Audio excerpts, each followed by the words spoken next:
119वीं जयंती थी। इस अवसर पर हम सब लोग उनके योगदान को स्मरण करते हैं और डॉक्टर यशवंत सिंह परमार जी का बहुत बड़ा योगदान अगर रहा है तो ये हिमाचल उनकी वजह से है। आज जहाँ भी पहुँचे हैं उनका उसमें बहुत बड़ा योगदान है। जब हिमाचल को बनाने के लिए सब लोग संघर्ष कर रहे थे उस वक्त सबसे बड़ा इसके आधार क्या होगा, वो आधार उन्हें चिन्हित किया, उस पर काम किया, उस पर अपनी बात उन्हें रखी और वो आधार था पहाड़ का दर्द बाकी इलाकों से, बाकी राज्यों से अलग था और पहाड़ की संस्कृति ये भी अलग है।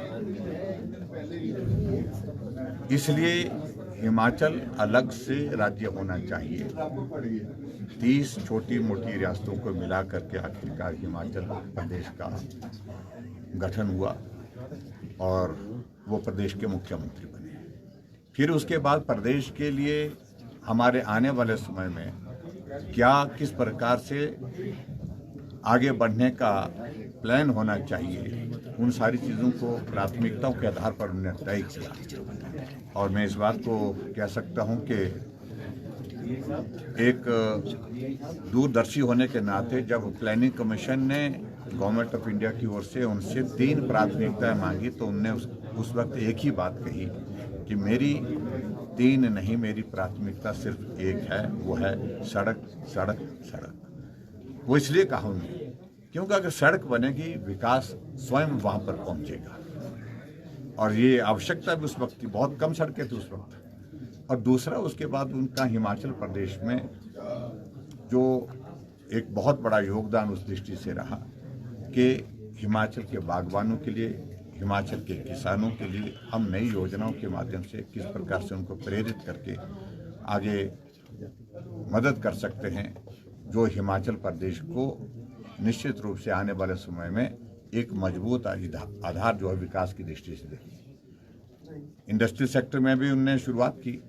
संभावना बहुत ज़्यादा नहीं थी क्योंकि आने जाने की सुविधाएं उस वक्त थी नहीं, और लेकिन उसके बावजूद भी हिमाचल का जो एरिया जो नज़दीक लगता था, जहाँ कनेक्टिविटी बेहतर हो सकती थी, उस दृष्टि से वहाँ पर इंडस्ट्री को उन्हें स्थापित करने का भी प्रयत्न किया। उसमें भी सफल हुए। आज हिमाचल प्रदेश में हम इंडस्ट्रियल सेक्टर में काफ़ी आगे बढ़े।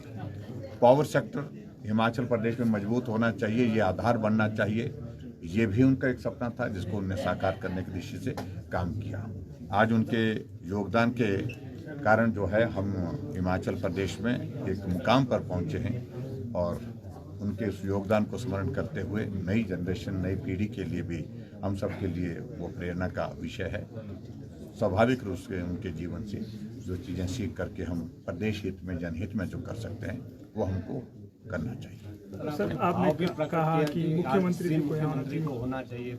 नहीं, मेरा उसमें कहने का मतलब है कि जो योगदान उनका रहा है, जिस तरह का योगदान रहा है, अगर हम उनको हिमाचल निर्माता के रूप में जानते हैं, उनकी पहचान उस तरह से, उनका स्वाभाविक रूप से योगदान बड़ा योगदान है। और इस बड़े योगदान को हम जब एक दिन में उनकी जयंती के अवसर पर स्मरण करते हैं, उस दिन ये कार्यक्रम भव्य होना चाहिए, अच्छा होना चाहिए, एक रस्म के रूप में हमको नहीं करना चाहिए। और इसलिए मेरा यही कहना है कि हम वर्षों से देखते हैं, एक परंपरा रही है कि मुख्यमंत्री, विधानसभा अध्यक्ष सभी मौजूद रहते हैं आज के इस अवसर पर।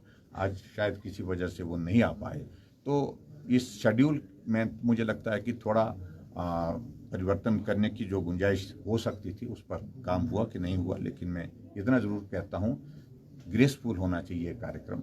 और सही मायने में अगर डॉक्टर यशवंत सिंह परमार जी को हम श्रद्धांजलि देते हैं, उनके योगदान को हम स्मरण करते हैं, उनके योगदान को हम वैल्यू करते हैं, तो मुझे लगता है कि ये चीज़ जो है हमको ध्यान में रखनी चाहिए। Thank you.